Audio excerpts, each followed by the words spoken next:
ZY3, a rádio digital ao redor do mundo. Olá, amigos da ZY3. Na eleição de 2018, dos 147 milhões de eleitores aptos a votar, Bolsonaro obteve mais de 49 milhões de votos no primeiro turno, ou seja, 33,5% do total de brasileiros escolheram Bolsonaro entre 13 candidatos, sendo um deles, Fernando Haddad, candidato do partido que ficou quase 15 anos no poder e tinha toda a máquina à sua disposição, e Geraldo Alckmin, que reuniu todos os maiores partidos ao seu lado. Os eleitores votaram em Jair Bolsonaro por causa de suas bandeiras conservadoras, tais como defender a família, a propriedade privada, a religião, o patriotismo e também, por não pesar contra ele, acusações de corrupção em meio a tantos escândalos revelados pela Operação Lava Jato.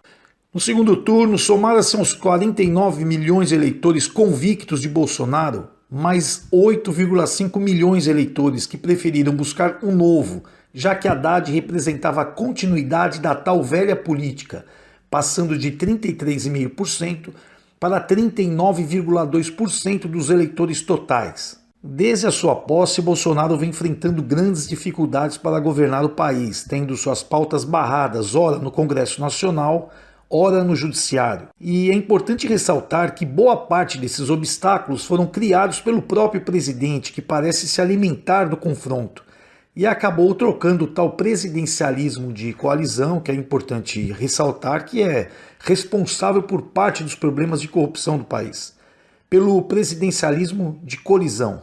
Porém, de alguns meses para cá, percebemos que o Judiciário, com o apoio de boa parte do Congresso Nacional e da grande mídia, resolveram esticar a corda ao máximo, dando a impressão que desejariam ver a atitude desesperada de Bolsonaro para se manter no poder e assim provar de vez para que a sociedade perceba que o desejo deles sempre foi implantar uma ditadura militar no Brasil. Para entender se essa narrativa tem repercussão entre os eleitores brasileiros, o IBESP realizou pesquisa nacional com 1.000 entrevistas com pessoas acima de 16 anos e os resultados são interessantes. 40,4% acreditam sim que Bolsonaro tem intenção de implantar uma ditadura no Brasil. Porém, 51,2% não acreditam nessa possibilidade. E os 8,5% restantes não souberam responder. Como o Bolsonaro deixou claro que não daria o primeiro pontapé para um conflito entre as instituições, parece que todos resolveram aumentar o tom contra o presidente. O STF, a partir de um processo inconstitucional, prendeu arbitrariamente apoiadores de Bolsonaro, iniciou investigação de deputados aliados e fechou meios de comunicação, cerceando a liberdade de imprensa, deixando clara a vontade de buscar provas para tentar incriminar Jair Bolsonaro. Após o encaminhamento desse processo para o TSE, ficou ainda mais clara a intenção de caçar a chapa Bolsonaro-Mourão antes do final do ano.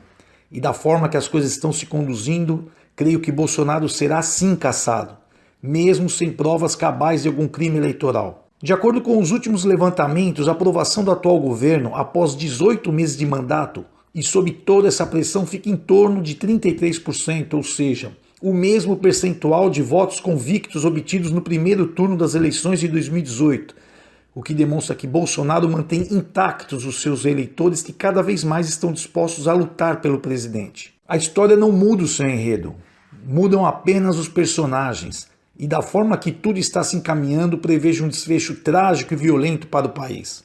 Se hoje em dia os apoiadores de Bolsonaro saem às ruas sem motivos específicos, o tamanho e a temperatura dos protestos em Brasília terão ares revolucionários. As Forças Armadas se sentirão obrigadas a entrar em campo e a sua reação em busca da ordem certamente atingirá ministros do STF, que têm fortes acusações em suas vidas pregressas e também durante o mandato na corte.